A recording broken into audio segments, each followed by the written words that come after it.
G'day and thanks for joining us for another Australia Talks. I'm DK and I'm joined as always by my lovely co-host Ardeet. Today is Thursday, the 8th of January, 2026. Welcome to 2026. Our topics this week are the New South Wales Parliament has passed tougher laws on guns and protests after the Bondi Beach terrorist attack, and is the humble Aussie backyard a thing of the past? It seems to be, depending on where you live. Of course, we've got our 2 Ticks Town Talk, and then we'll jump into This Week in Australian History, and we'll finish off, as always, with a 4Eggs bottle top trivia. But before we get into all of that, we've been away for a couple of weeks. There's been a bit going on, so let's catch up over the holidays, I guess. Ardeet, hello. What have you been up to? Did you have a good Christmas and all the New Year? Go DK. Yeah, it did have a good Christmas and New Year. Managed to catch up with, not managed, I planned, and the plan came to fruition of catching up with my family and Mrs. Ardeet's family up in Sydney. So it was nice and relaxed. We sort of had a breakfast or a lunch, like a main focus for the day, and didn't try and cram in a whole lot of other stuff, which I do enjoy. It means you sort of look forward to it and you can be a bit more present.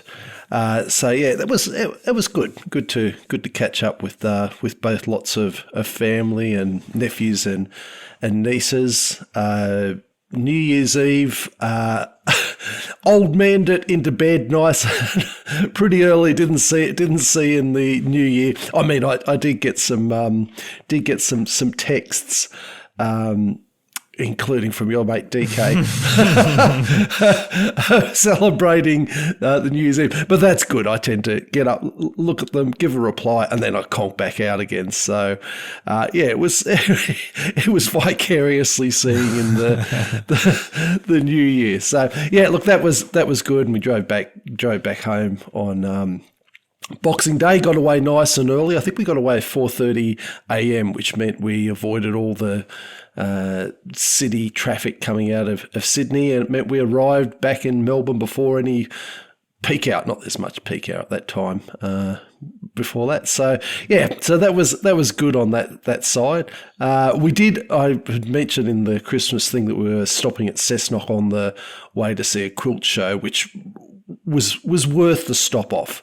It's a little bit of extra driving, although it was a heat wave up there. I think it was at Cessnock, it was something like 40 degrees. So I was very pleased that the gallery was air conditioned, but I know it's normally your purview to have a bit of a whinge about the temperature. Yesterday on our home weather station, which is accurate, 42.8 degrees here. Yeah. That was a bit of a stinker. We knew it was going to be hot. It had been predicted, so got up early in the morning, closed up the house, kept in the cooler air, and put the air cons onto, I think we had it on 24 degrees or something, just on low. So it was sort of a gentle cooling, and then once the sun came out, the solar kicked in and was basically paying for all the aircon. But yeah, 42.8 degrees. It was a bit bloody warm.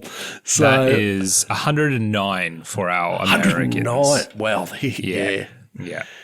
Yeah, so tomorrow's going to be hot, but not that hot. I think it's going to go up to like 35, 36 or something tomorrow. But yeah, yesterday I thought I'll have to note that down to let DK know, because I did check out where you lived, and I thought, he's got a bit of warmth, but I'm winning this one. So. Yeah, we had that bit of a heat wave before, Chrissy. It's 28 today, so it's pretty warm. But we do have a bit of humidity because we have had a little bit of rain, which is really annoying, actually, because it's just enough to keep the humidity high, but not enough to, like, one, cool anything off, and two, do much more than keep the grass green, basically.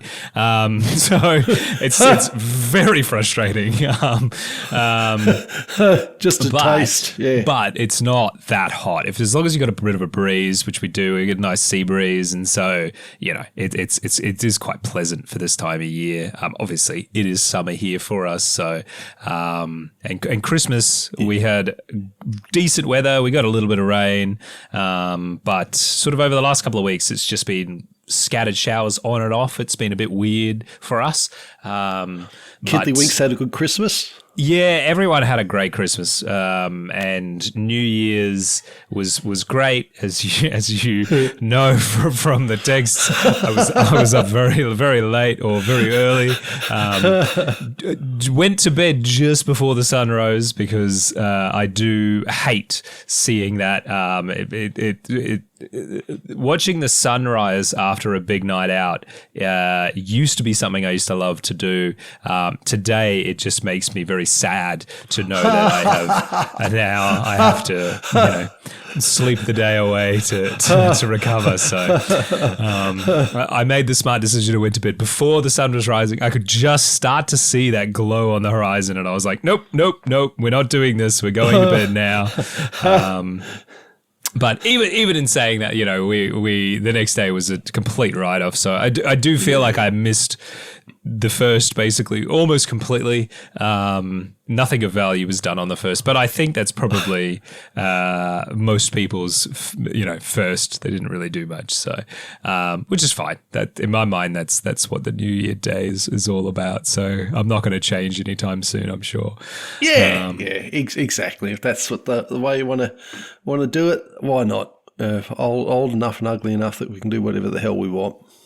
Exactly. And I'm still sort of on a bit of holiday time. We've just had friends and family been staying with us after New Year's, which has been really, really lovely. And they went home yesterday. So I'm still feel like I don't know what day it is or what's going on or anything like that. Probably next week when things get back to a bit more normality in our house, it'll probably start to kick in. And certainly by the end of the month when the kids finally go back to school, it will very much feel like the proper new year. I'm still getting used to saying 2026, and I don't think that will change until probably around October, November when I start getting sad because I realize 2027 is right on the horizon, and I just got used to saying 2026. So, but anyway. As these things go. So everybody, welcome to the new year. I hope you all had a great holiday season. However, and wherever you celebrate it, I hope everyone was safe and happy through that period. Now, let's kick off, not the nicest first subject of the year, but a pretty big one nonetheless. Yeah. The New South Wales Parliament has passed tougher laws on guns and protests after the Bondi Beach terrorist attack. This was after a marathon debate. The New South Wales government's controversial law reforms sparked by the Bondi massacre have passed Parliament. The bill passed 18 votes to 8 just before 3 a.m. on Christmas Eve and included a key amendment from the Greens on tightening firearms laws for people with suspected terrorist links. For 2 days, barbs were traded and the coalition was split over whether to support the bill, with the Nationals fiercely opposing the firearms restrictions. Not a single amendment from the Nationals, Liberals, Shooters Party, Libertarians, or the Greens had been successful. But Greens MP Sue Higginson's amendment to firearms laws targeting those with suspected terrorist links passed with unanimous support, bringing a brief moment of unity among the MPs. The amendment was designed to ensure that Police Commissioner will never grant a firearms permit to anyone known to have been investigated by a Commonwealth or state law enforcement agency or intelligence agency for terrorism-related offensive, or someone who has any association with members of a prescribed terrorist organization. That includes anyone living at the same residential dwelling as someone who had previously been investigated for terrorism-related offenses. And anyone with any association to members of a prescribed terrorist organization would also be excluded from getting a firearms permit. Which whilst I do feel like this is a fine addition and I'm happy to see it thrown in there, I do feel like this is a bit of political theatre, as we already have the fit and proper person test, which you would think would disqualify you under investigation for terror-related offences. But anyway, Greens MP Sue Higginson said that it was a simple and necessary amendment because the existing provisions under the firearms laws were too broad and general. Independent MP Mark Latham told the Parliament that the amendment goes to the question of as to how one of the Bondi gunmen got a gun license some years after it was known his son had been investigated for ISIS links whilst they were living in the same house. He continues, quote, "So it's something that needs to be investigated. But in short, if this provision had been in place some 4 or 5 years ago in New South Wales, then presumably Sadiq Akim, I don't actually know his name. I never bothered to learn it because I don't care about him. Yeah, exactly. He shouldn't have had access to his 6 firearms. He wouldn't have taken his 4 guns to Bondi, and he wouldn't have been there in this particular tragic circumstance. So it's a good change, a good clarity to the existing gun licenses laws here in New South Wales." End quote.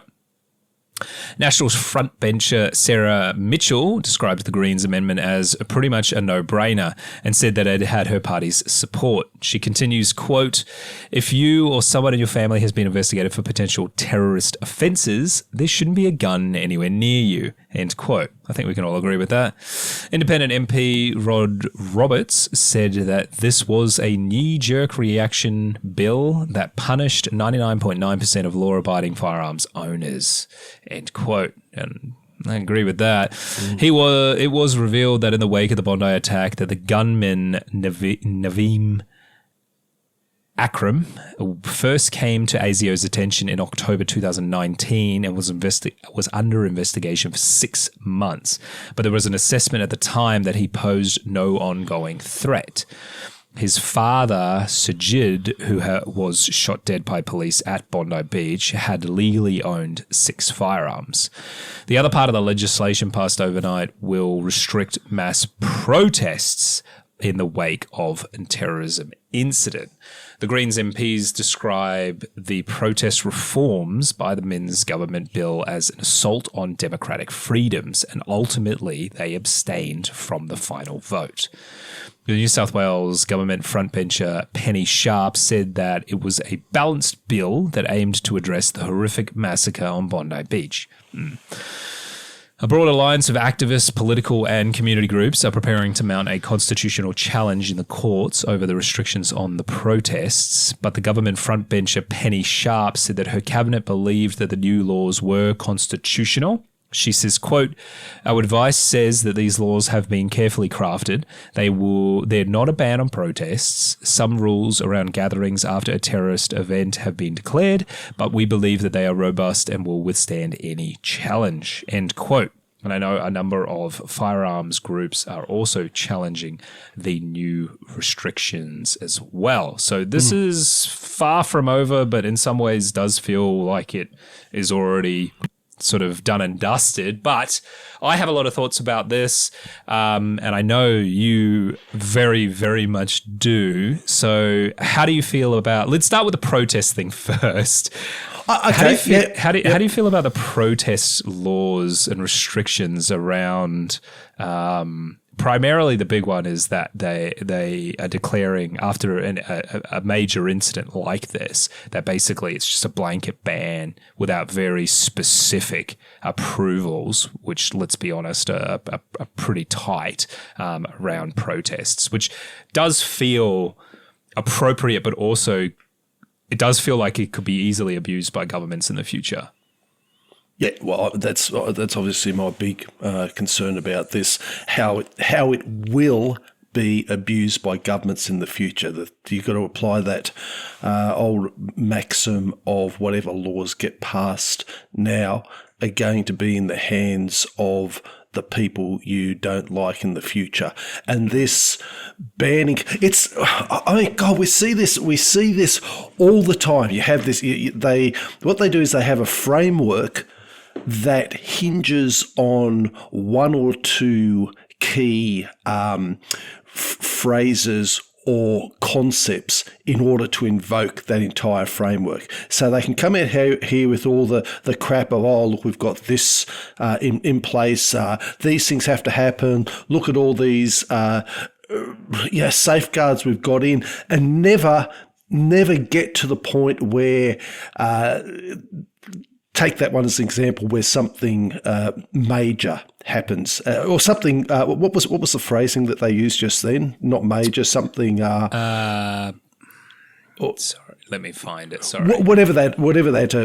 Like when an event happens that they deem is worthy of preventing protests, that starts. They're the little linchpins, because that rests in the hands of the bureaucrats and the politicians, and they take something like that and they say, okay, we deem this particular event to trigger off all these other actions, and they have the control over that, and that's where the real power lies, in my opinion, in these laws, and where the real opportunity for abuse. Because if you can trigger that, then you've got control of the entire structure coming down and prohibiting people's rights. So I don't know if existing laws would have been sufficient enough to allow them to restrict protests, but we've seen protests restricted before, but without these laws, and we've also seen that it's up to them to grant permits on ones where protesters want to permit it. So if they don't grant it, the protest doesn't go ahead, or it goes ahead without a permit, and then there's already laws in place for that. And that's with the gun laws, with the protests and the guns.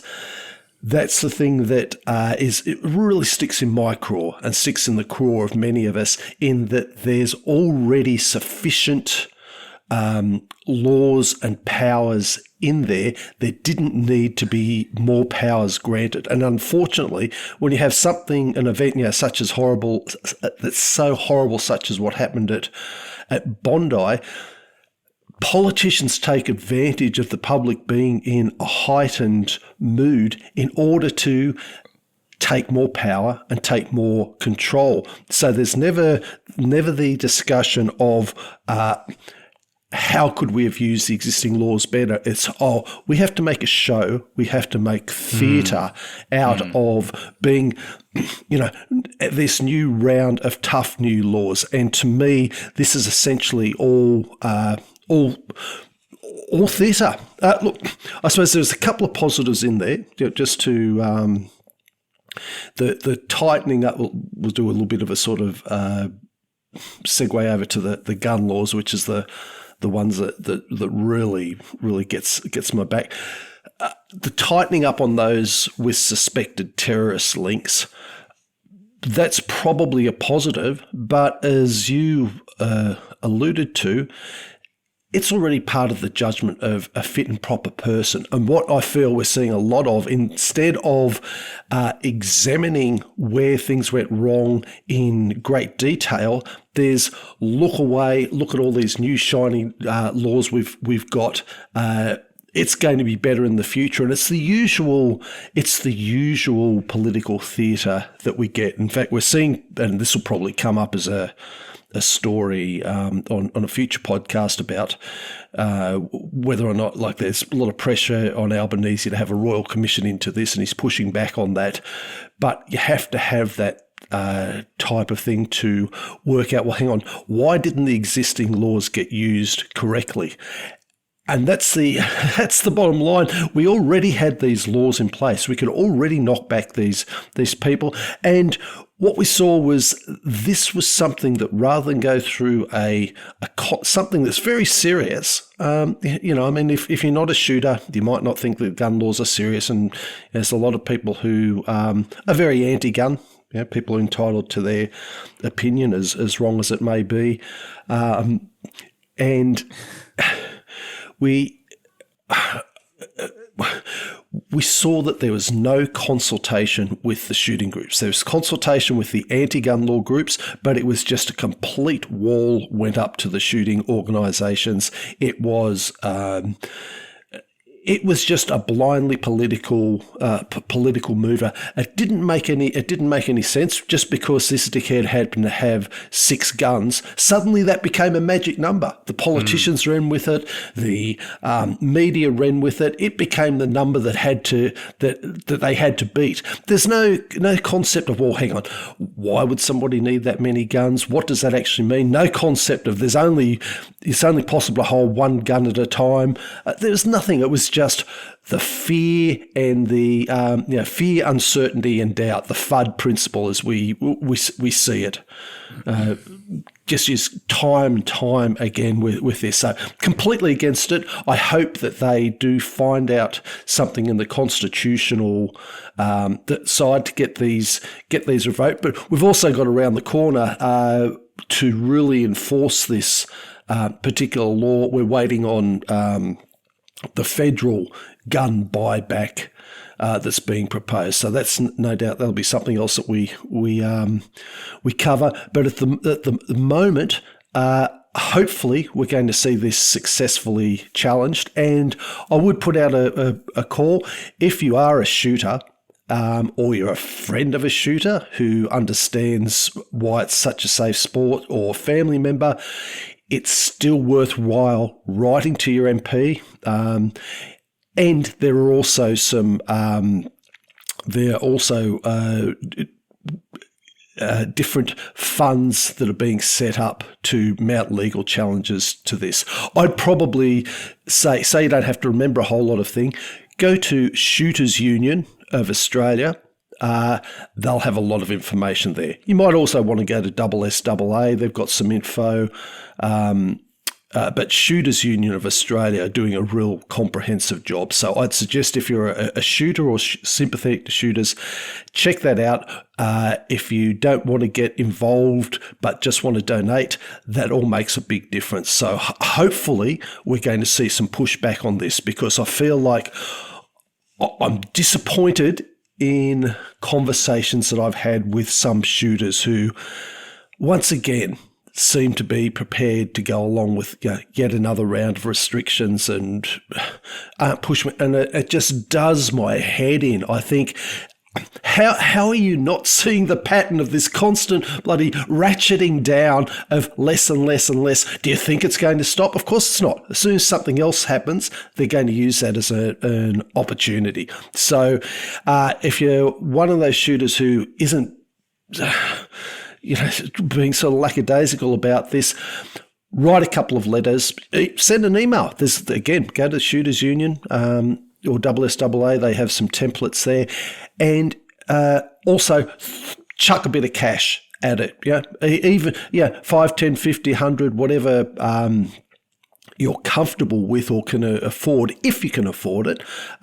It goes a long way if we have a bit more of a united front on that. So, yeah, totally pissed off about this. It just really frustrates me. I dislike all the theatre in the show. I dislike how there was no consultation. And I particularly am concerned about how these laws will be used by future governments that might be a little less favourable to all the people who are championing it at the moment. So, yeah, does my head in, DK. What about you? Yeah, so I want to go back to the protests. Oh, yeah, sorry, I should have asked you the questions in reverse. Tell me about your protest opinion first and then get on to the gun laws. I've actually included in the show notes the direct link to the legislation. So if you do want to read it, it is there. It's public information. So the restrictions on public assembly, so specifically around protests, is after a terrorism incident is declared under the definition of terrorism, which is referenced in a different act. What sort of bothers me around this isn't the specific, like you sort of said we already have laws in place that can be sort of emergency powers and things like that can be activated in situations like this. I don't agree that they specifically needed another piece of legislation to add on to make it either easier or redefine things, et cetera, et cetera. But what does bother me is they're actually been talking about the length of time that this will be enforced. So originally, obviously, this piece of legislation was passed on the 24th of December, and it's not retroactive. So at that point, it was we're withholding public assemblies for 2 weeks, and now it's been extended again, and now they're talking that it may be extended up to 90 days. So we're talking basically into March, early March is where it could be extended to. The 24th of March is where they could extend it to. Now, they may not extend it that far, but they very much could. And so every year on Australia Day, the 26th of January, there are a lot of celebrations around the country, a lot of commemorations, and of course, quite prominently, there are quite a number of protests around the invasion and occupation of the Australian continent and those sorts of things. Those would be impacted as well, which some people go, that's an interesting point. There's a lot of people that go, well, who cares? Like, it's a waste of time anyway. But there's also a lot of people that are going to be quite upset about this. So I feel like this is quite a broad impacting piece of legislation, particularly because it's the whole state. So, terrorism incidents, generally speaking, are isolated to a specific geographic area, thankfully, or at least you want to hope so. So it does feel a bit strange that, like, the northern beaches of New South Wales near the border of Queensland are subject to the same laws as something that happens, literally hundreds of kilometers away. So anyway, my thoughts on that particular piece of legislation are a bit sort of like, okay, you've gone and done this. I don't know that this is going to be a great and certainly ripe for abuse, but I feel the same way about most pieces of legislation, quite frankly. More rules mean they can be used in certain ways, and they can be weaponized against certain groups and things like that. And I think that's always potential. We got to think about those sorts of ideas.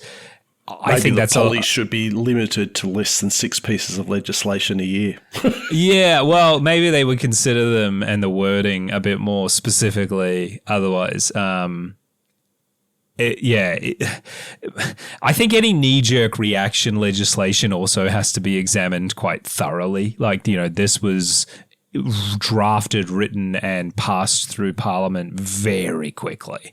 And we all know how slow the wheels of legislation generally move. So you've always got to be a bit skeptical about these sorts of things. Passed faster than a poly pay rise. Exactly, which tells you a lot, especially because there are laws. Look, if you live in New South Wales, I would actually urge you to go and read this piece of legislation, because there's a lot in here that doesn't really make the news, or if you're not someone that is I understand that reading legislation is quite difficult and it's not for everyone. Throw it into your favorite AI of choice and ask it to summarize it for you, and it will gladly do so in an easy to read format. But there is a section 19A, power of police officers to require the removal of face coverings for identification purposes. So if there is a person that is participating in a protest, demonstration, or procession or assembly, which is very loosely worded. So basically, if you're out in a public place and and the police officer reasonably suspects that the person may have or is likely to commit an offence, they can ask you to basically identify yourself, and fail to do so is punishable by law. So that in of itself does feel a bit icky, because that in my mind that specific amendment is ripe for abuse, and I do think that that's not great. But there's a lot more in this. So again, particularly if you live in the state of New South Wales, I think you should read this because there's a lot in here. Now, firearms legislation. This is just very upsetting, quite frankly. I won't rehash. My feelings are very similar to yours about this. I won't rehash a lot of it for the sake of time.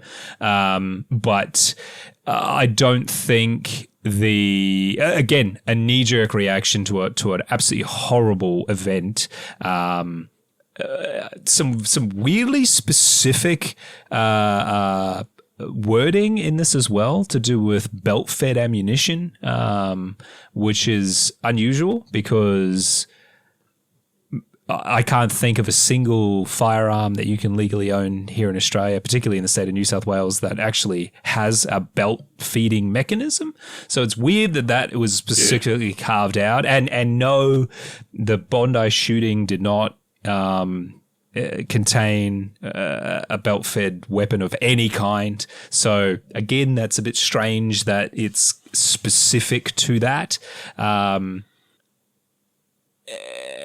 That just feels weird. Like, where the hell did that come from? But anyway, did someone watch Rambo or something and go, "Oh, we're gonna ban that one there"? Yeah, put that in there. That's good. That's good. Which kind of lends credence to the political theater sort of this. Like, oh, we get machine guns off the street. It's like, machine guns aren't legal. What are you talking about? Like, that's not a thing. That people aren't hiding their machine guns under their bed, But imagine if they were. We've already stopped them. Exactly. As I've said to a number of people, if only the New South Wales government had a law around terrorist attacks, murdering people, using illegal transportation of legally owned firearms and the manufacture of explosives. If only those things were illegal, then perhaps it would have stopped this heinous crime. Obviously, that is sarcasm. Those things are all illegal. The perpetrator of this horrendous event broke so many crimes, it's not funny. If only laws protected us. Unfortunately, the reality of the world is they don't always. People find ways around them, and unfortunately, bad things happen. We always want an excuse to point at and go, "Oh, this is why it happened," because we want to explain. We want to understand that the world is under control, the adults are in charge, and we can fix a problem so it doesn't happen again. Unfortunately, terrorism and terrorist type attacks are always going to happen throughout all of history, because there are people with grievances with certain groups or governments or whatever organizations, and they're going to use violence to achieve their political aims, right? That's basically the definition of terrorism. And it doesn't, we've seen this in other parts of the world where firearms are also heavily regulated, where they use cars, they manufacture explosives through the use of regular household chemicals, they use knives, they use aeroplanes, the list goes on, right? Yeah. So it's not so much the guns that are the problem, it's the intention to harm other people that's the problem. Does a gun make that easier? Some would argue yes, but you go and tell that to the people that were on the plane in 9/11, or tell that to the people that have been run over in ramming attacks in Germany at the Christmas markets and things like that, Yep. Here in Australia, firearms are incredibly well regulated. In my mind, this is a bit of a failure of the New South Wales government. I bet. I want to say the blame really lands at their feet. But to be fair, the blame lands at the perpetrator's feet, ultimately. Fair call, yep. But second to that, it would be the New South Wales government and ASIO, our intelligence services, have clearly missed something along the way. And this is a huge wake-up call to them, I'm absolutely sure.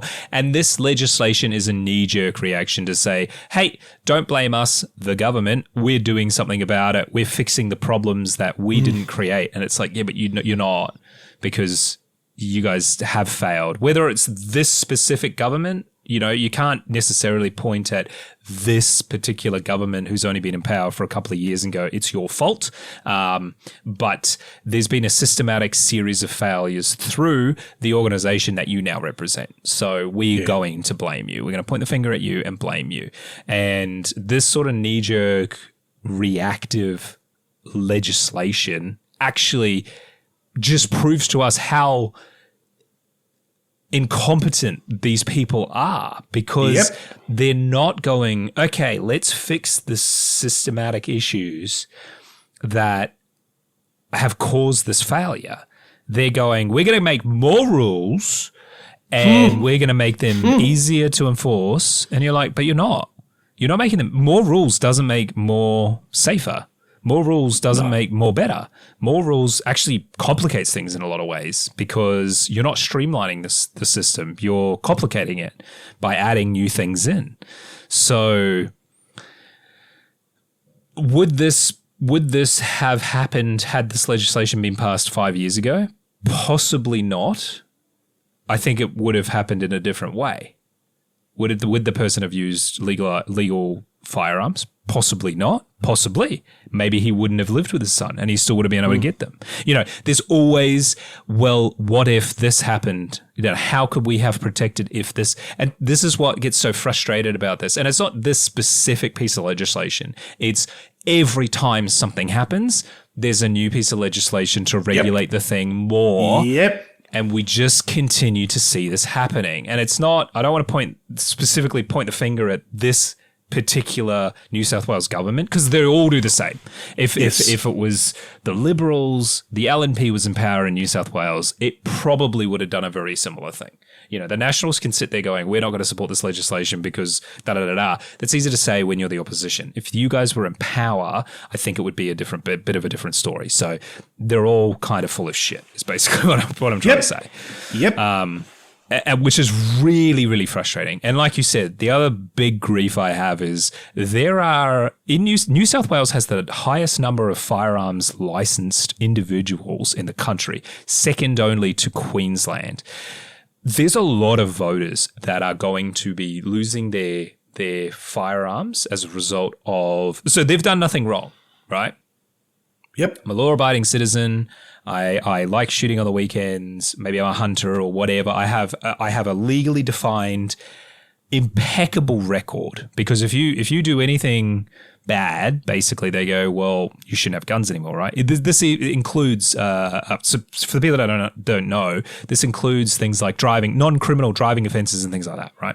You get too many tickets, they'll come and take your guns off you. So you very much have to be an upstanding, impeccable record, as you should, to hold a firearms license here in Australia. There are heavily restricted types, actions, calibers. We can't have access to semi-automatic weapons, a whole bunch of stuff. We are very, very well regulated firearms industry, probably over-regulated in some ways, depending on who you talk to. I can hear Ardeet. And to see New South Wales legal firearms holders who have done nothing wrong now get punished for what someone else has done is very, very frustrating, because it puts you in the same category as that person. Imagine if you owned a car, nothing fancy. Let's just say you own a Toyota Land Cruiser, right? Very common car, millions of them in the country, and someone used one in a ramming attack in I don't know, King's Cross, right, in Sydney.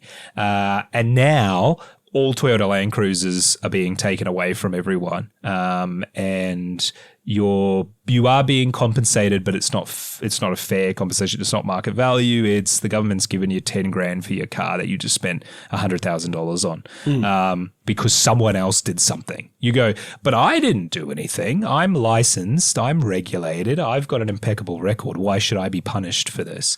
That's what's going on with firearms owners in New South Wales and possibly to other states here in Australia because of knee-jerk legislation, because of governments failing to protect the people, and as a result, everyone else is getting unfairly charged, tarred with the same brush, basically. Yeah.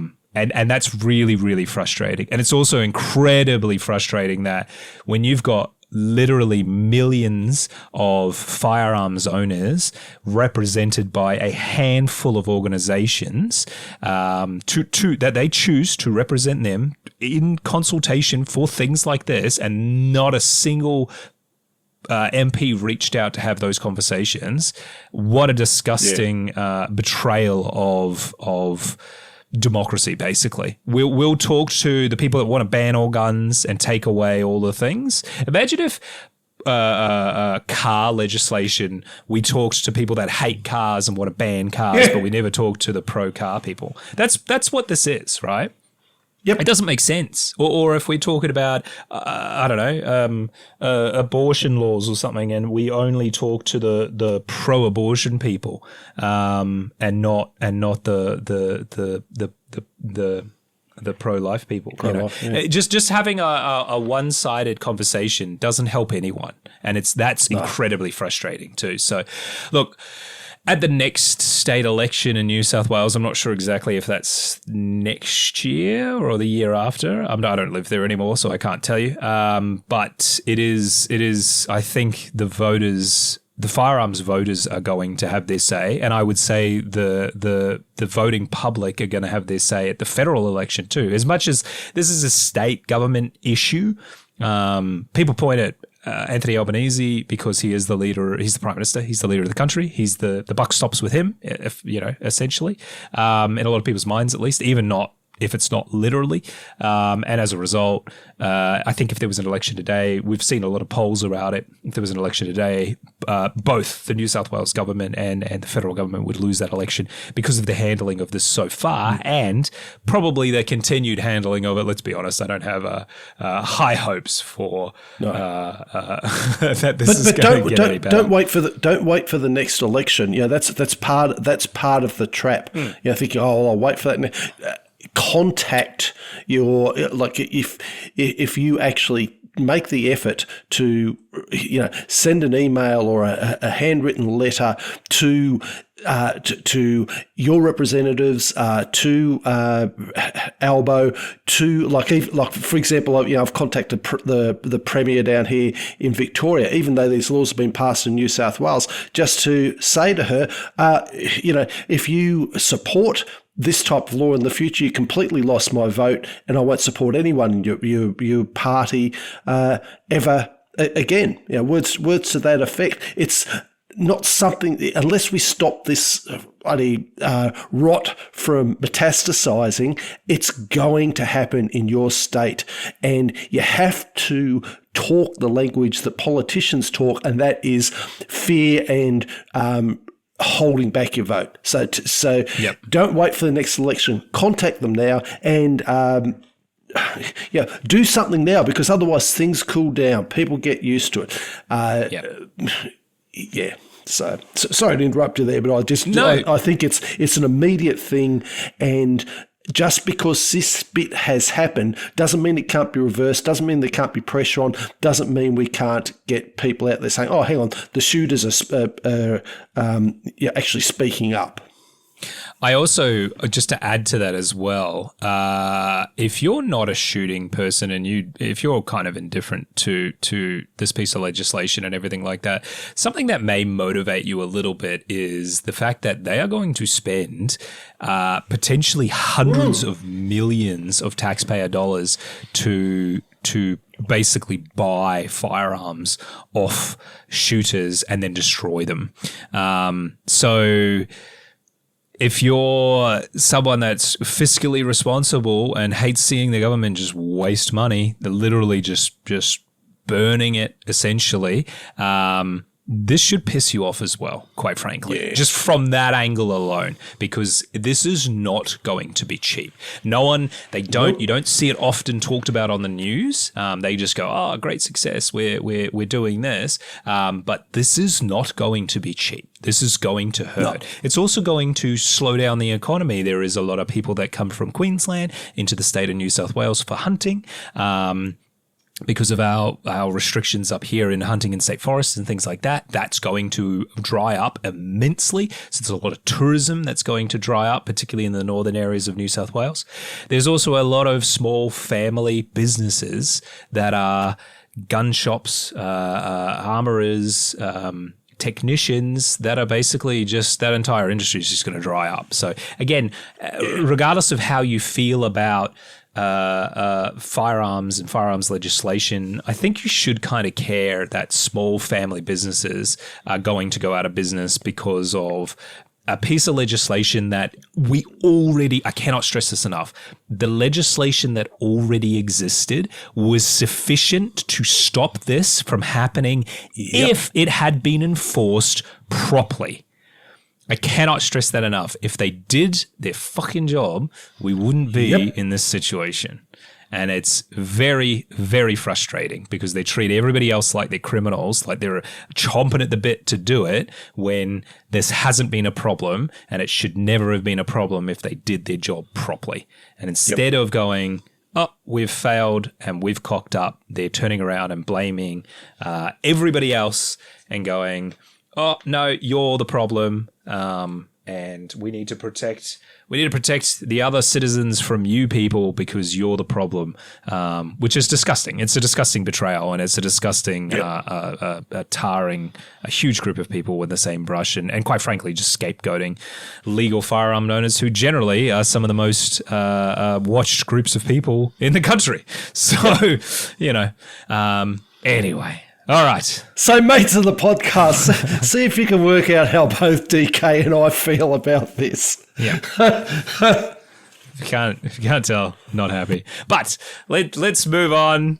It's time for our Two Ticks Down talk. I've been everywhere, man. I've been everywhere, man. Across the desert, fair man. I've breathed the mountain air, man. I've traveled, I've had my share, man. I've been everywhere. Okay, this week's Two Ticks Town talk town is Northam in Northam in Western Australia. It's located in the Avon Valley, about 100k northeast of Perth, roughly 60 miles, in the Wheatbelt region of Western Australia. And it lies at the confluence of the Avon and Mortlock rivers. And town population is just a bit over 6,500, making it the largest inland town in the state that's not dependent on mining. And if you're not familiar with WA, it has a shirtload of mining going on over there. So, not to say that mining doesn't touch touch Northam, but its agriculture is really its cash cow. So the area has been occupied by the Ballardong people of the Noongar Nation for thousands of years. It's not always the case when we talk about the nations, so you're talking in thousands. So the Avon River was a central resource for their food, water and cultural practices. They also did traditional land management techniques, including controlled burning, which influenced the local environment. And in Northam, there's the Bilyacourt Budja Centre for Noongar Culture and Environmental Knowledge. It's on one of the banks of the Avon River. So if you want to get a bit of info on the Ballardong people history and their ongoing connection to country, and you're at Northam, it's, from what I read, worth a look. European exploration of the area began in 1830 when Ensign Robert Dale led a party from Perth into the Avon Valley. They surveyed the town site that year, and it was then gazetted in 1833 by Governor James Stirling, who named it Northam, possibly after a village in Devon in England. So the settlement was a bit slow, but no surprise to regular listeners of the podcast. Once the railway was extended up there in 1894, it became a transit point for prospectors travelling to the eastern goldfields, and the population took up. In the 20th century, it played a few various roles. During the First World War, horses for the 10th Light Horse Regiment were bred in the district. And between 1949 and 1951, the town hosted Australia's largest migrant holding centre, accommodating over 15,000 displaced Europeans, and a lot of them later settled in the region. And then during the Second World War, the town's rail and water infrastructure supported military camps and storage facilities. And a couple of more factoids before we get on to what caught my eye. Northam has got one of Australia's longest pedestrian suspension bridges, which spans 117 metres across the Avon River. So I don't mind a walk over a bridge. I quite enjoy that. And also, the river supports a population of approximately 80 white swans, which they introduced them to the area in the early 20th century. Apparently, it was a cracker of decision for the swans, because it's the only location in Australia where those swans breed in the wild. So, yeah, it was just one of those things I read, and I thought that's interesting. Now, on to what caught my eye. In March 2015, a Western Australian non-profit organisation focused on cultural development in regional areas called Form came up with an idea for an art project. So they contacted or selected two artists for the project. Alan Brewer, known as Hensey from the United States, and Flem, a Welsh-born artist based in the United Kingdom. And both of them were accomplished at painting large murals. So we'll do a little guessing question for you, DK. We know that Northam has a strong agricultural economy. So what's one big bit of infrastructure that we associate with our agriculture? The pub. Oh, well, yeah, yes, but that's not it. I think bigger than a pub. We need a railway to get all the wheat out, or some sort of logistical infrastructure. And where would you get the wheat out of?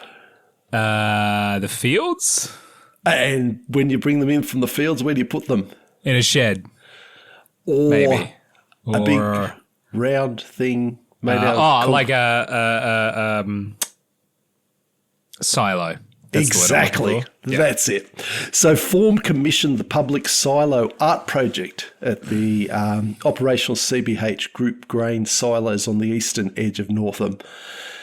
8 silos were painted by Flem and Hensey over a period of just 16 days, while grain handling activities still went on site, and they used approximately 740 litres of paint. So Alex Brewer, who's the bloke who goes by the name of Hensey, he began his career in graffiti in Atlanta, Georgia at age 13. And over time he moved from doing the unauthorised stuff to being commissioned for large-scale abstract pieces. So his Northam contribution consists of bold, non-figurative compositions using bright fluorescent colours, like mainly pinks and blues and yellows, applied in overlapping blocks and gradients. So the result is an energetic, abstract presence that stands out against the surrounding landscape. Whereas on the same the same set of silos, and we've got links in the show notes so you can do this, see this. Flem, who was originally from North Wales and he's now in Sheffield, England, who had started as a self-published comic artist, his work typically features elongated, surreal figures in imaginative scenarios. So for his silos, he did detailed black and white illustrations of fantastical characters operating elaborate flying machines and contraptions, and drawing on the town's association with hot air ballooning and historical invention. I tended to prefer his work to that of Hence's. Would be absolutely chuffed if I could do 1/10 as good as either of them. So have a look in the show notes, check it out, and see what works, what you prefer. And if you do have any comments, contact us, australiatalks@proton.me. Always love to hear from you. So the completed silos became a significant tourist site and bumped up the visitor numbers to Northam and started to support local businesses. The project's success provided a model for other rural communities who wanted to use public. Yes. I was going to say, there's a lot of this now. Yeah, exactly right. That's where it's gone. It all started there. It all started there in Northam. So there's a lot of rural communities seeking to use public art as a means of economic and cultural revitalisation. So because they demonstrated that the large-scale public art on agricultural infrastructure could attract visitors and generate community interest, that success led Form to expand the concept into the public silos trail in Western Australia. And they, spent a couple of years, they put ones up at murals in 6 additional locations, and it's been growing since. Ravensthorpe, Merredin, Newdigate, Pingerup and Albany, and Katanning. And essentially that created a connected open-air gallery spanning rural and coastal regions of the state's south. Now, another reason why it was so interesting was it also influenced developments elsewhere in Australia. So in January 2016, less than a year later, the town of Brim in Victoria's Wimmera Mallee region commissioned artist Guido Van Helten to paint its grain core silos.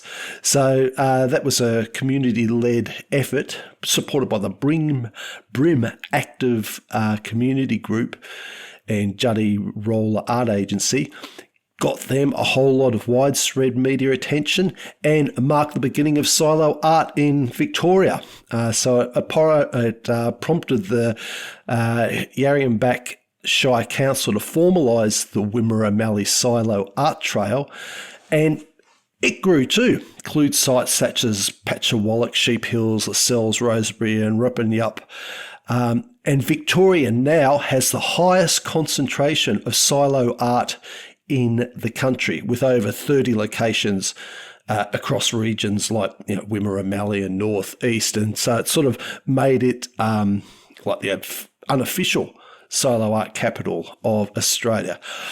Went further, New South Wales saw its first silo art in Weithal in 2017, followed by sites in Grenfell and Thallon. And then in 2017, Queensland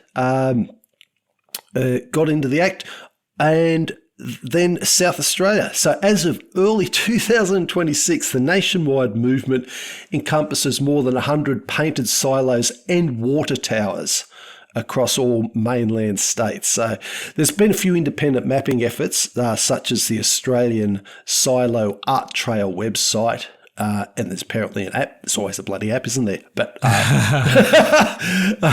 there's that documents these sites to support tourism, and we'll have a link to that in the show notes as well. So what started as a local idea caught the imagination of people and groups around Australia, and is now what's described as Australia's largest outdoor art gallery. And I love how these ideas catch on. And this week's Two Ticks Town Talk town of Northam in Western Australia, that'll have its place firmly painted in our history. That's so cool. I had no idea where this started, and that it's like reasonably new. Like, yes, I knew it wasn't too old, but I didn't realize that it was such a new thing. Because now it kind of feels like almost like silly that we hadn't done this before. You sort of, this is one of those things that you go, of course we'd do that. Like, how would we not do that? It seems ridiculous. Like, it's the perfect canvas, and they're so big. And I think we forget how large these pieces of infrastructure are. And then, of course, when you paint something incredible, it's what a beautiful piece of art that they can have. And while you've been talking, I've been looking at some of the ones, particularly the ones in WA and elsewhere. Yep. And look, I don't like all of them. I'll be honest. But that's art, right? Not all of them are for me. But some of them are really, really cool. And I go, yeah, you know what? If I was in that area, driving past, driving through, I'd detour to go and have a look at them. Probably have some lunch or something like that, which is the whole point, isn't it? And which I think is so cool, because a lot of these places, I do feel like we don't appreciate the just even the scale of a lot of public infrastructure, quite frankly. A lot of the stuff is actually quite impressive without painting it. But then you add some color and some thoughts and some feelings to it. And then suddenly it becomes something else entirely, And I do notice that the ones, the silos, the grain storage in Northam is still got plenty of canvas left. They've sort of done either end, but there's still basically the same again that they could paint. So perhaps in the future we will see it be expanded on, which I think would be pretty cool. Yeah. Have you seen much silo art in real life? I've seen a couple. I'm struggling to think where they were. There's some small scale stuff, not on the absolute epic scale of these ones. But yeah, we have. It does seem to be every time we go to some of these rural areas, you'll start to see even just on private property, local farmers will get someone in to paint a mural and things like that. And I'm 100% on it. I think it's absolutely fantastic, and I'd love to see more of it. Yeah, I love it. Okay, so the once great Australian dream, the humble backyard. Unfortunately, they are vanishing from our suburban homes. A 10-year analysis of lot sales in Melbourne's outer suburban growth corridors has revealed that the median block of land has shrunk over 20%, from 441 square meters in 2015 to 352 in 2025, which is shockingly small to my brain, but anyway, the suburban shrinkage means that Melbourne's green fields have laid claim to having Australia's smallest median block size for 4 years in a row, according to data compiled by the Urban Development Institute of Australia. And shout out to them. They do some excellent studies and an excellent resource for this sort of data. So we very much like the Urban Development Institute of Australia. A standard new block in green fields is no bigger than a modest-sized property in the inner city Northcote. Rob Burgess, a property industrial leader researcher at Quantify Strategic Insights, has said, quote, relative to most of suburban Melbourne, the lots in the growth areas where people are buying houses and land are considerably smaller than the average suburban lot in an established area, end quote, which is shocking. We'll get into why in a minute, and I reckon you could probably guess. The trend is driven both by urban planning rules that mandate greater housing density, and of course by worsening affordability that has led developers to reduce lots to sizes that keep a 3 to 4 bedroom house within reach of first home buyers. Andrew Raponi, a senior research manager at RPM Group, says that rising interest rates had reduced first home buyers' borrowing capacity and forced them to settle for smaller blocks that they could have afforded 5 years ago. But buyers have been less willing to compromise on house size. They want the biggest house on the smallest block. Many buyers would still like a big backyard. That would be their preference, but since COVID times, they've also wanted extra room to work from home. Gukri Cloney, a real estate agent who specializes in Melbourne's outer north, said that many buyers were time poor and they're not really interested in maintaining much of a yard. They would rather convert outdoor spaces into covered alfresco sitting areas instead. With state government planning guidelines for new precincts in Melbourne's growth corridors had also increased housing density expectations in the push towards so-called 20-minute neighbourhoods. In 2013, the former Growth Areas Authority planned new suburbs with a target of 15 homes per hectare, which sounds pretty fair. By 2021, the Victorian Planning Authority had increased density targets to 20 to 25 homes per hectare. This has now risen to 30 dwellings in a town centre. So in less than 10 years, we have doubled the density of houses per hectare, which is wild. This increased housing density on the fringe is helping Melbourne hold its status as Australia's fastest growing city. Its population grew by 142,637 people in 2023-2024 calendar year, according to the Australian Bureau of Statistics. And growth was fastest in affordable outer suburbs, including Fraser Rise, Rockbank, and Clyde North, where a 350 square metre block of land sells for $400,000. That blows my Queensland mind. That's absolutely mental. I cannot believe that. These suburbs are forecast by the state government to accommodate an extra 350,000 homes by 2050. But Wingate Research Director Andrew Perkins said that based on current trends, Melbourne's green fields could squeeze an extra 420,000 homes within the current urban growth boundary. He says, squeeze. Yeah, very much the squeeze. Perkins says, quote, the government will set a minimum density per hectare, and you'll see that's prescribed in the number of structure planning documents. But then you'll see developers that are exceeding those densities as they're introduced, end quote.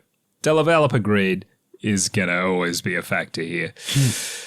RMIT University urban planner Dr. Thalmai Crosser said that the push towards more compact suburbs made sense in tackling car dependency, but not at the expense of tree cover.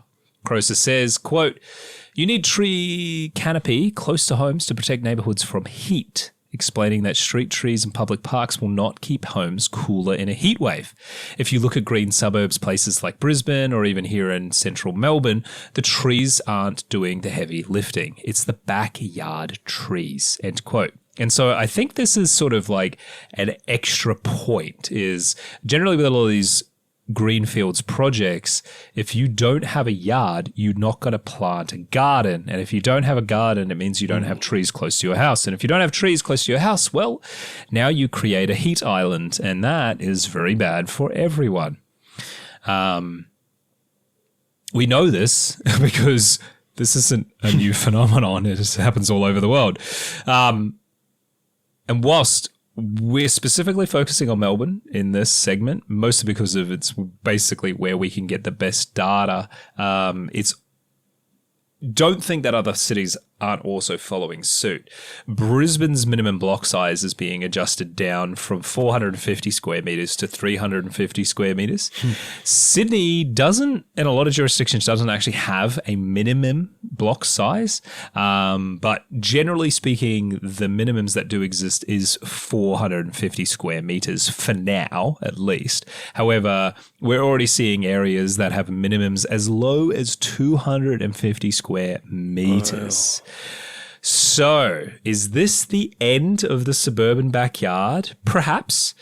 But does this kind of, in my mind, this asks a bigger question. Do we need to rethink suburban planning kind of completely? Is the idea of the way we build our houses, the expectations we have around housing in this country, is that kind of wrong?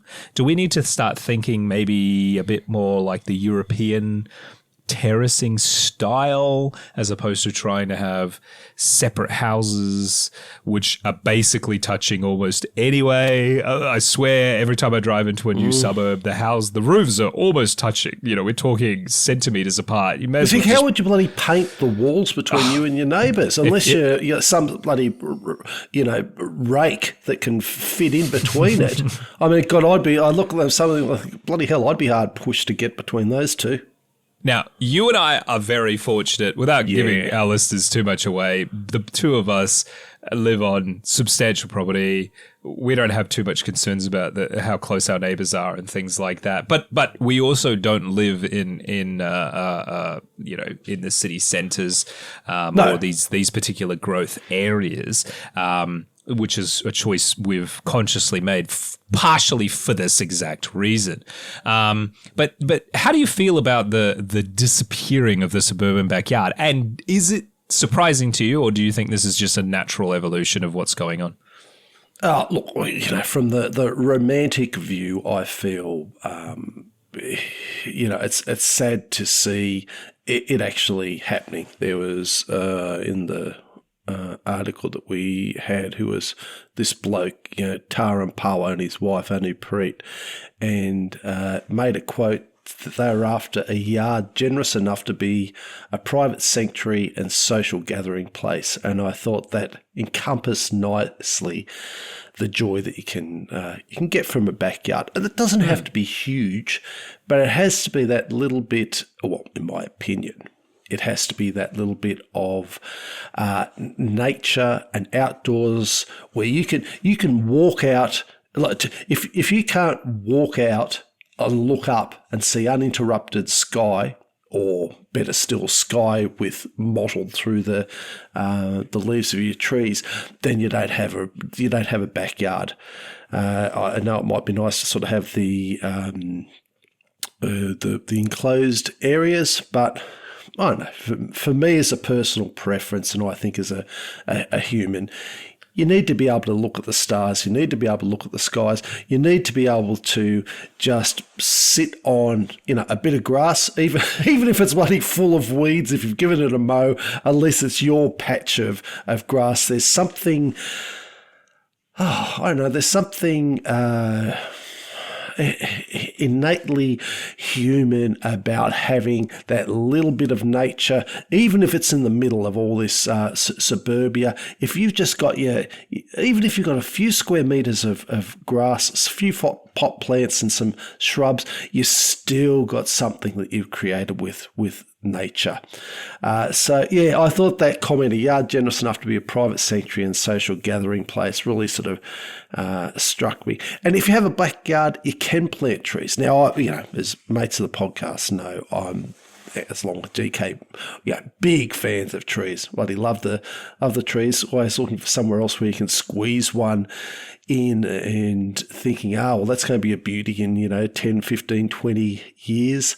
There's a joy that comes from creating that environment.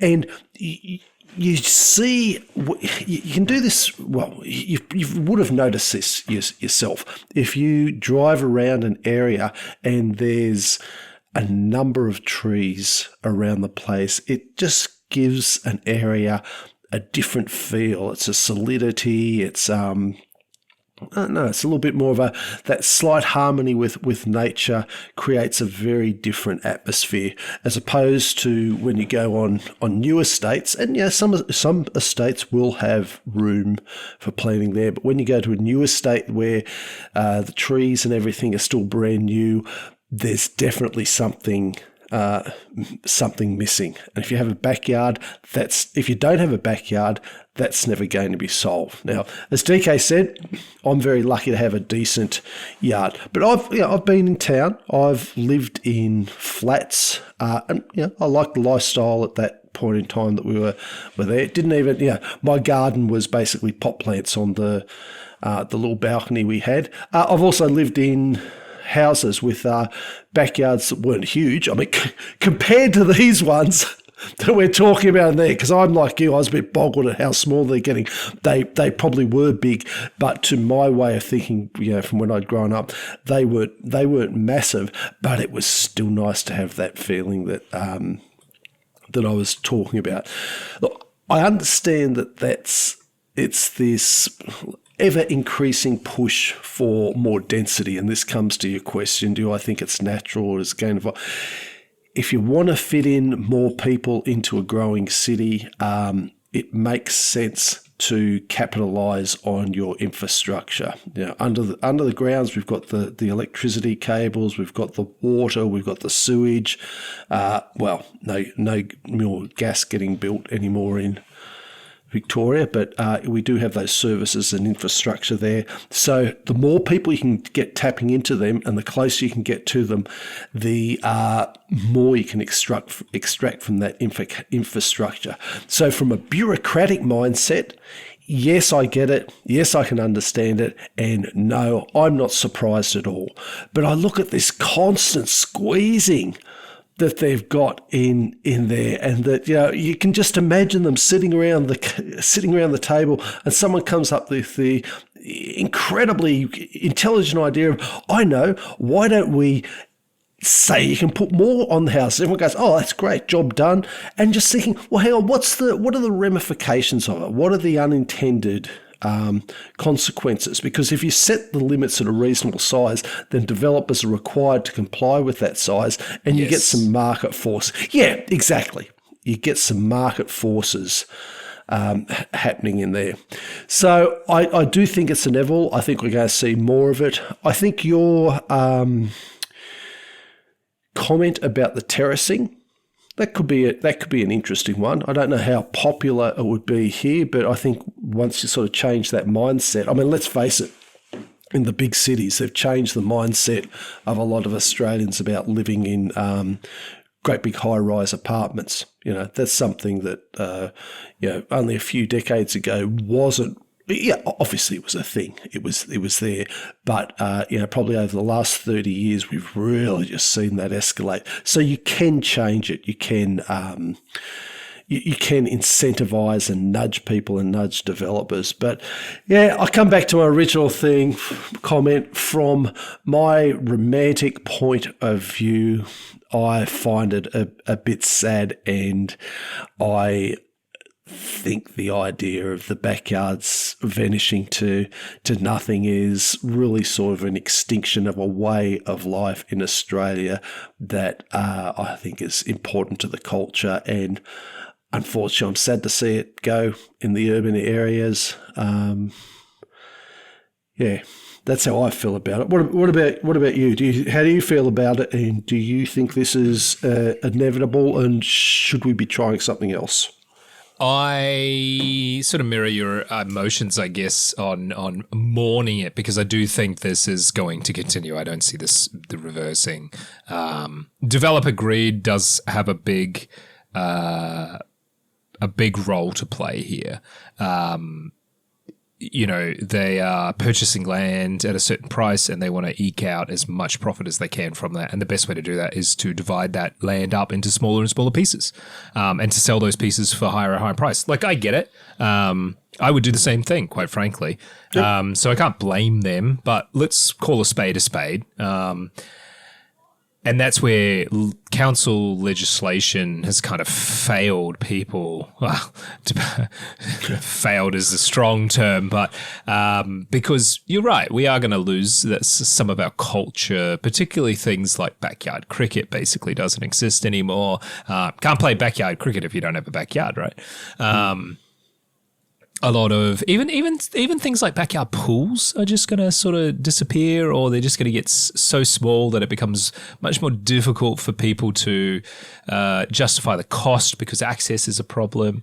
Backyard puddles. Yeah, and they're basically plunge pools if you're able to get one at all, and those sorts of things. In that though, like there is opportunity, and I do think our culture is moving more towards the sort of like urbanized, more high-rise type planning and those sorts of things. I think the terracing thing is interesting, which is why I brought it up, because in places like the UK and the Netherlands, it can be very, very successfully done where you don't have a large piece of land, but you may have a 2 or 3 story terraced house with a sort of a longer, thinner lot where you can have still like a bit of a backyard, a bit of a private sanctuary where you can have some of those sort of backyard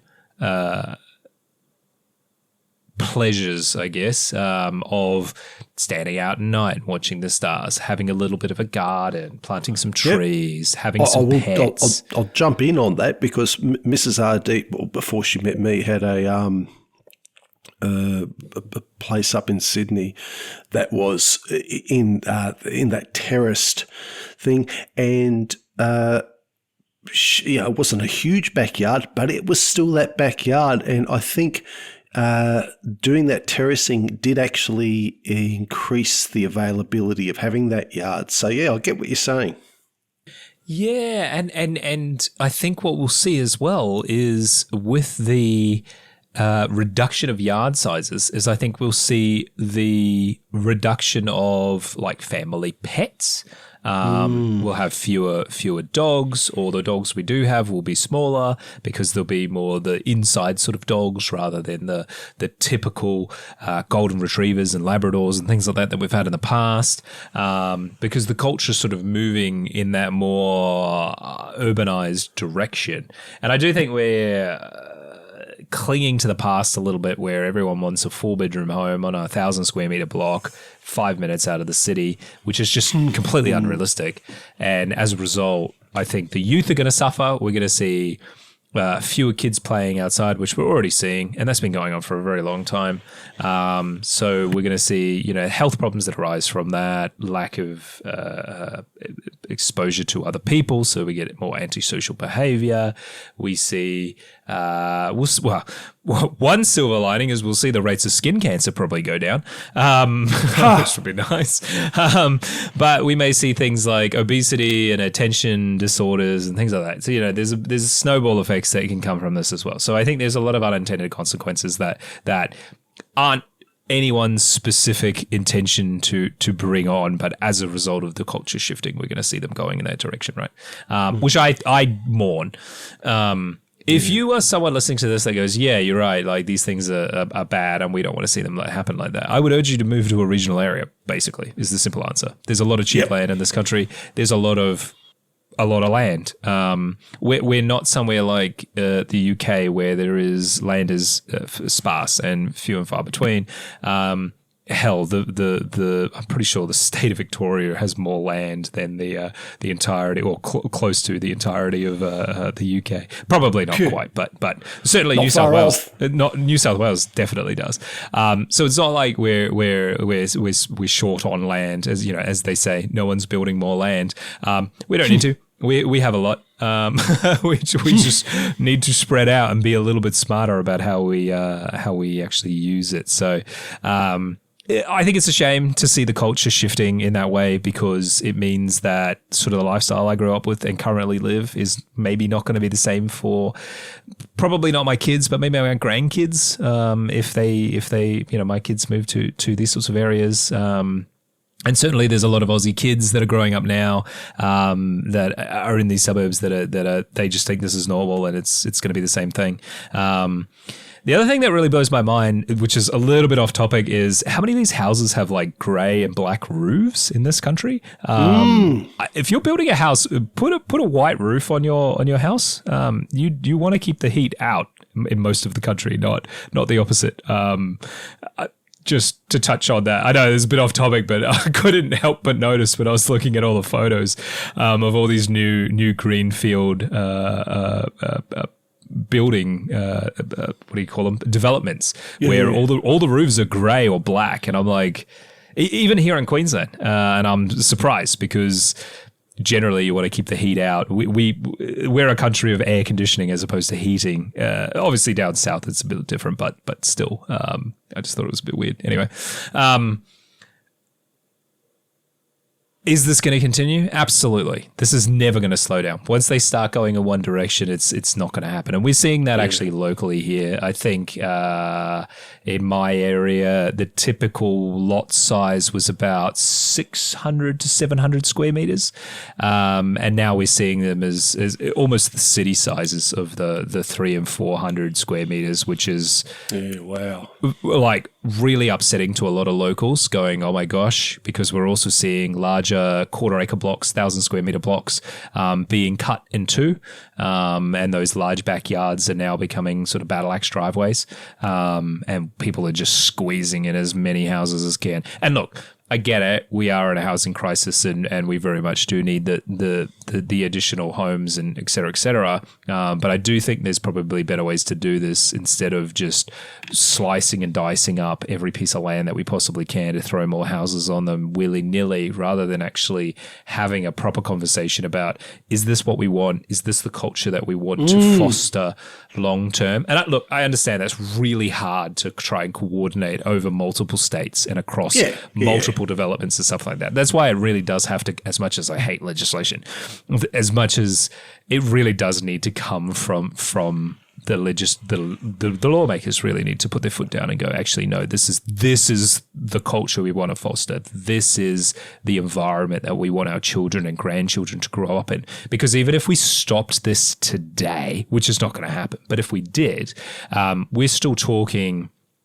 decades and decades. You know, these estates aren't going anywhere for many decades. If ever, they're not going to revert back to what they used to be. So I think sometimes we can be really short-sighted in this way, which I think is a real shame, because it does really affect the youth, and particularly I think it's going to affect us when it comes to this heat island type phenomenon that we are seeing, and we're going to only see get worse and worse and worse.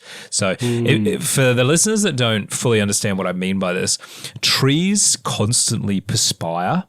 So they take water typically from the ground, their surrounding roots, and they draw it up to the leaves, and they release it every second of every day to basically keep them cool, so they don't burn in the sun. And as a result, they cool the local environment around them. You'll notice if you step into the shade of a tree, it's much cooler. It's not just because you're stepping out of the sun, it's also because the tree environment is actually cooler because of the way the tree works. As a result, we see things like rainforests that literally do create their own rain because the trees are perspiring so much that it literally creates its own rain and a feedback loop. The opposite is true as well. If you remove the trees, you become hotter, and then because you can become hotter, you want to do things like crank the air conditioning, which burns more fossil fuels, which then heats up the environment, and so on and so forth. So, you know, let's be a little bit smart about this. There's also something like really human about being out in nature. I'm fortunate enough, whilst I currently live in an estate that was built 2015, so about 10 years ago, we are surrounded by bushland. So I sort of live in this weird little pocket, completely surrounded by massive gum trees on all sides. So we have this little urban area surrounded by bush, and hopefully, fingers crossed, it'll stay that way for many years to come. And as a result, we don't really have that heat island phenomenon, but we also have the space that we plant many trees, and we like trees, and so on and so forth. So if you don't have a backyard, it's very hard to plant trees. And if you're not planting trees and your neighbors aren't planting trees and there's no trees around you, then now your house is hotter. Forget just the shade factor for a second and so on and so forth. So this creates like a negative feedback loop that I think is going to be a big problem moving forward many, many years, decades into the future. And we're going to turn around and look, I might be in my 80s and everyone's going, I can't believe you guys did this back in the day. And I'll go, yeah, well, I told you so. It wasn't me. I didn't pick this, So, and unfortunately, look, it's the sign of the time. I'm not trying to blame anyone. And if you're getting onto the ladder, if this is your way into the market and you sort of go from there, I absolutely am not having a go at you. It's not your fault. It's the systems we have in place have sort of created this environment where this is the direction we're heading in. I hate the idea that there are suburbs being built where a 600 square meter block is a luxury. And if you're lucky, you can afford oath. 350. That is upsetting to me because it does show you that the Australia I've grown up in is unfortunately probably already dead, and I'm just in denial about it. So, yeah. Look, anyway, let's move on because I'm getting sad now. All right, let's move on. It's time for This Week in Australian History. This week in Australian history, we're covering January 1st to January 8th. 1856, on January 1st, Van Diemen's Land is granted self-government, with the name of the island and colony officially changed to Tasmania. 1901, the Australian colonies were officially federated to form the Commonwealth of Australia, establishing a unified nation with a federal constitution that replaced the loose association of colonies. And John Adrian Lewis Hope, 7th Earl of Hopetoun, was appointed as the first Governor-General to represent the British monarch.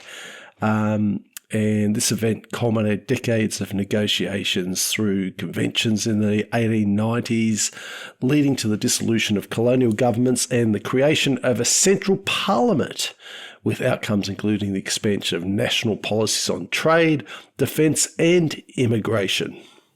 Does it annoy you that it's on the 1st because of everything else that happens?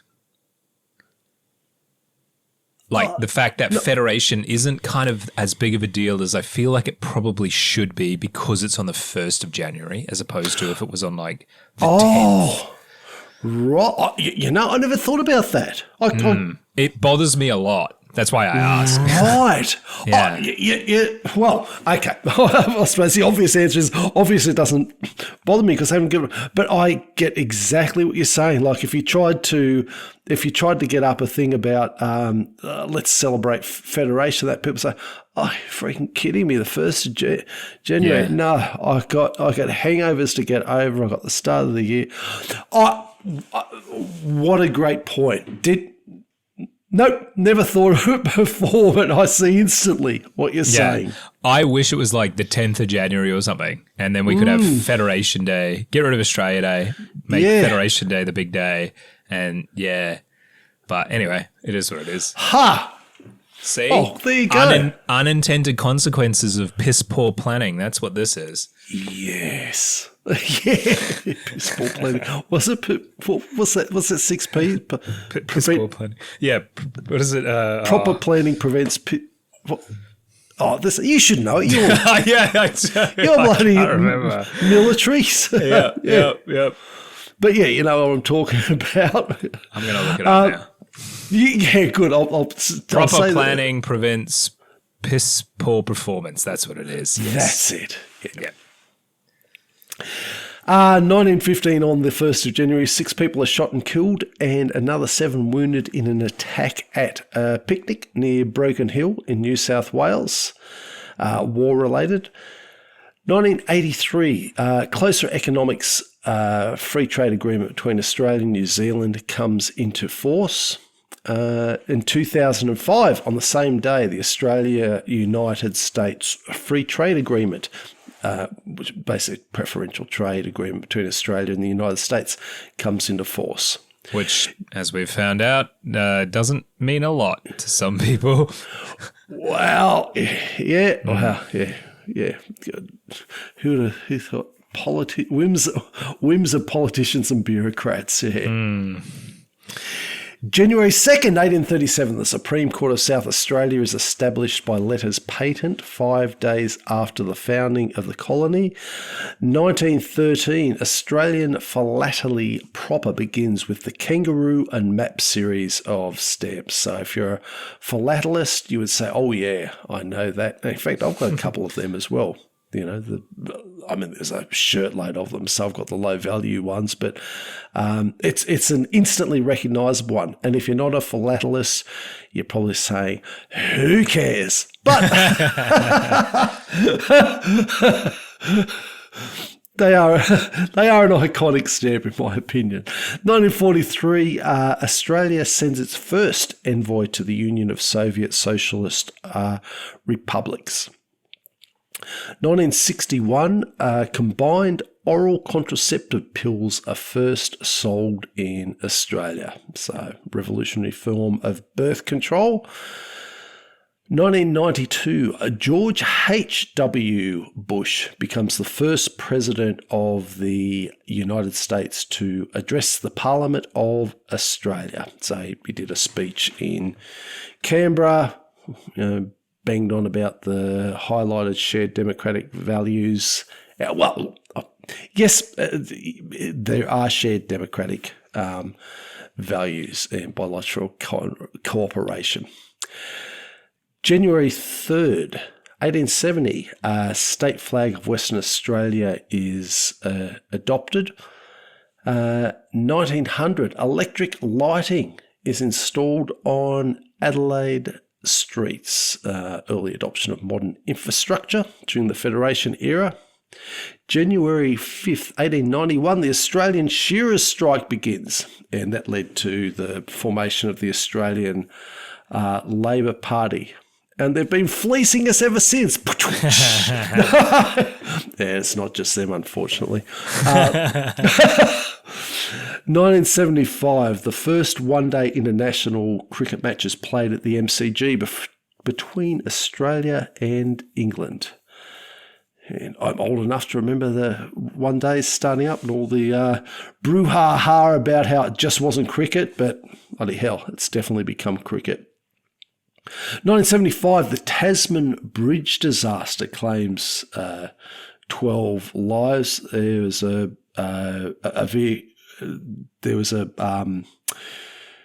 bulk ore carrier crashed into the bridge and, collapsed, and there are a lot of fatalities there. January 6th, 1930, Don Bradman scores I'll give you you're going to be quizzing me shortly, but now you might remember this from each year. I think, yeah, you have. Yeah, I'm amazed at this, and always mates of podcasts will know that DK and I have basically NFI about a lot of these cricket things. But what was the record score by Don Bradman in a not out in one cricket innings? I don't know because I don't care about cricket, but it's a lot. I think you asked me. Yeah, I think you asked me this last year too. It's multiple hundred. I remember that. Yep. 350. I don't know. 452. So just that's a lot. That is a lot. Oh God, it's a hell of a lot. January 7th in 1799, Bass and Flinders complete their circumnavigation of Van Diemen's Land. 1931, Guy Menzies completes the first solo trans-Tasman flight from Sydney to the west coast of New Zealand. 1965, the first hydrofoil begins. 65, wow. The first hydrofoil begins operation in Sydney. I used to like the hydrofoils. They don't have them now. They've got some, I don't know, it's some new type of thing. But the hydrofoil, you'd get there and you'd lift up out of the water and you'd be able to sort of stick your head over the side and see it rise up. But yeah. It was quick. Oh, and it was quick, yeah. And it looked very groovy. It was very spacey and futuristic. Yeah, they were all the rage back in the day. They were all the rage, yeah.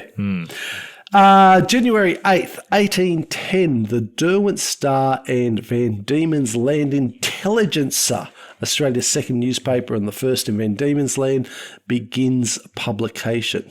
The Van Diemen's Land Intelligencer. It's a bit of a mouthful. It is. It is a bit of a mouthful.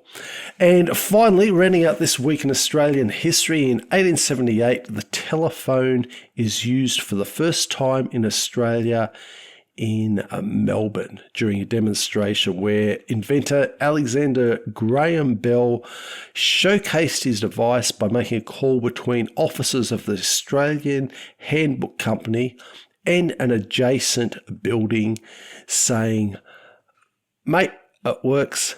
Send us over a couple of coldies." What year did you say that was? 1878? 1878, yeah. That's I wouldn't have picked that early. That's yeah, no, impressively I wouldn't have early. got that either. Yeah, that's very, very soon after it was invented. So there you go. Yeah, wouldn't have got that either. But yeah, hopefully they did send the beers over to him. Definitely.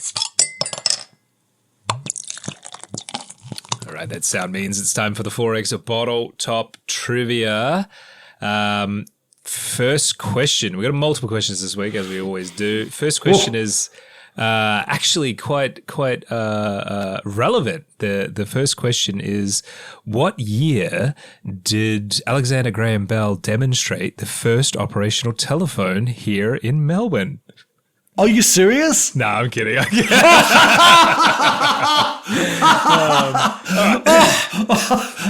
thought I was going to nail one.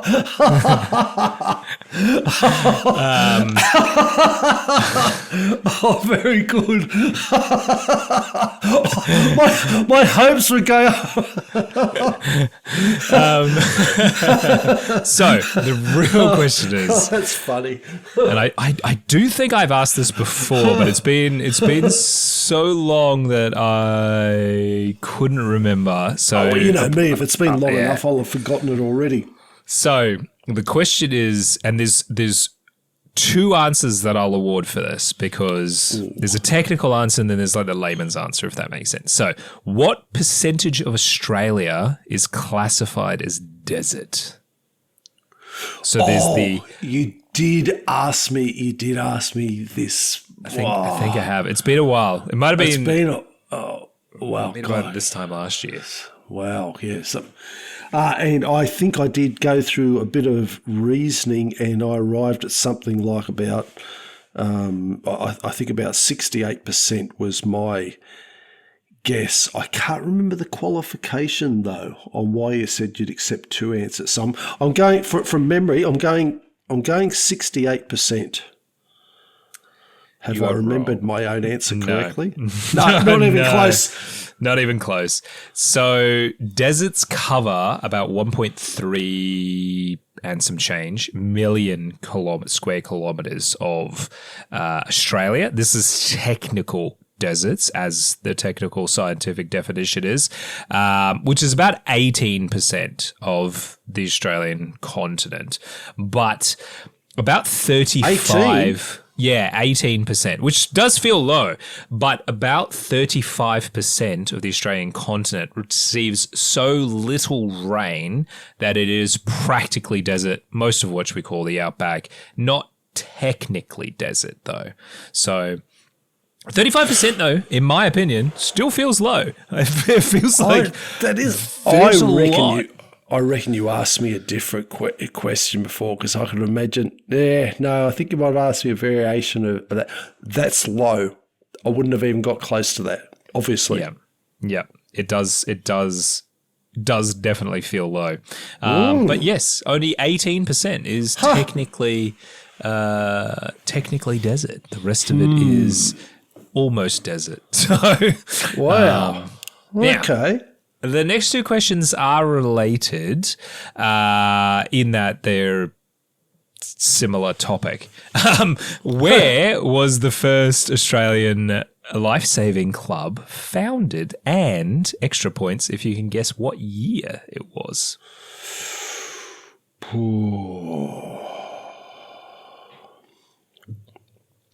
Was pretty confident it's going to be Queensland, New South Wales, or WA. And I reckon New South Wales is early enough colony, because I seem to recall remembering seeing pictures of them in those, ridiculous neck-to-knee type of things. So I am going to say it was founded in New South Wales, and I reckon it's going to be one of those really early ones, because it's one of those community things that people would think these bodies are just making it unpleasant to go to the beach. We'll have to start saving them somehow. So I'm reckon it's going to be pre-1900. It's going to be one of those like, an 1880. Okay, I'm going to say it was in New South Wales in 1887. All right. Do you want to be more specific with your beach? Oh, shit. Okay. Do you want to be more... I'll tell you, it is in New South Wales. It is, yeah. So you're right so far. Well, what was God? It's either going to be something like a Manly curl or a Bondi Coogee. Oh, what's the icebergs? I reckon. Where'd they start? They went over the. I'm going to stick this. I'm going to say it was Bondi Beach. It was Bondi Beach. Oh yeah! And what was the year? It was later than you thought. It's 1906. When? Sorry? 1906. Which is later than I would have thought. Not wildly off, but yeah.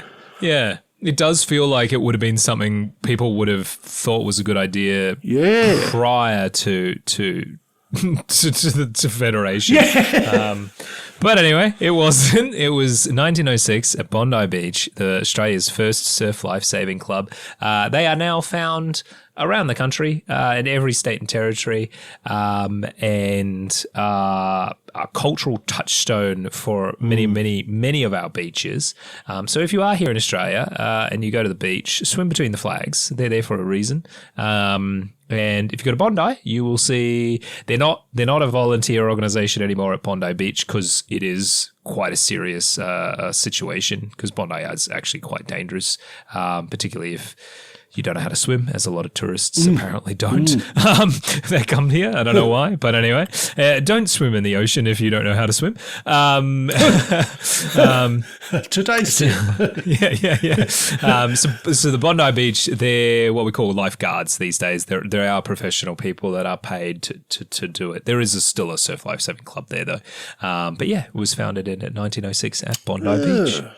Well, there you go. Hi. So second one is related to this topic, surf lifesaving, and had they been there, things might have been different. But a friend of the show had to mention him in the first episode of the year. In 1967, Australian Prime Minister Harold Holt disappeared, presumably drowned. We don't know. He could still be out there. At which Australian beach? Oh, that was am I blanking? Portsea. It wasn't Portsea? What beach? It's not Portsea Beach. Oh, yeah, no, it's not. It was down near Portsea. Oh, my God, I need to be struck off the registry if I'm not bloody... Why am I blanking on this one? You were there earlier this year. Or last year, I should say.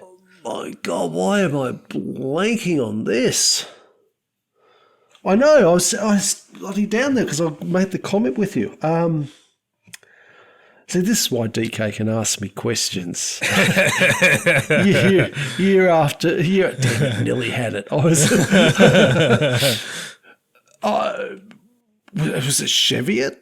Yes. Yes, it yeah, is. God. Oh, thank goodness. God. Oh, I know, bloody hell! I would have had my Australia Talks credentials just stripped from me in some embarrassing ritual. So join me next week for not Ardeet. I'm replacing him immediately if he got this wrong. It was. Cheviot Beach in 1967. Prime Minister Harold Holt went for a swim, as he often did, and he just fucking disappeared. Yeah. We presumably drowned. We don't know. Never recovered his body. Some think he swam out to a Chinese submarine? Disappeared. That's right. If he did, very impressive, quite frankly. One, to do that physically would be a very difficult task to do. And two, never popped up anywhere ever. So, what was the point? Anyway, friend of the show, Harold Holt. Felt like I had to mention him for the first episode of Australia Talks. Good call. He does pop up very often in the podcast for some reason. So thank you so much for joining us for another episode of Australia Talks. Welcome to 2026. If you have any feedback or suggestions for topics, please get in touch with us on our email at australiatalks@proton.me. We'd also be grateful if you could subscribe and give us an honest review, as this helps us out immensely. But the best thing you can do to support the show is share it with a friend that you think may enjoy it. Otherwise, join us next week for another episode of Australia Talks. As always, thanks for listening, and don't forget to tell your mum I love her. Thank you, DK, and remember, Shooters Union Australia, write to your MP and chuck in a couple of bucks if you're able to the legal challenges. To the legal challenges. Absolutely.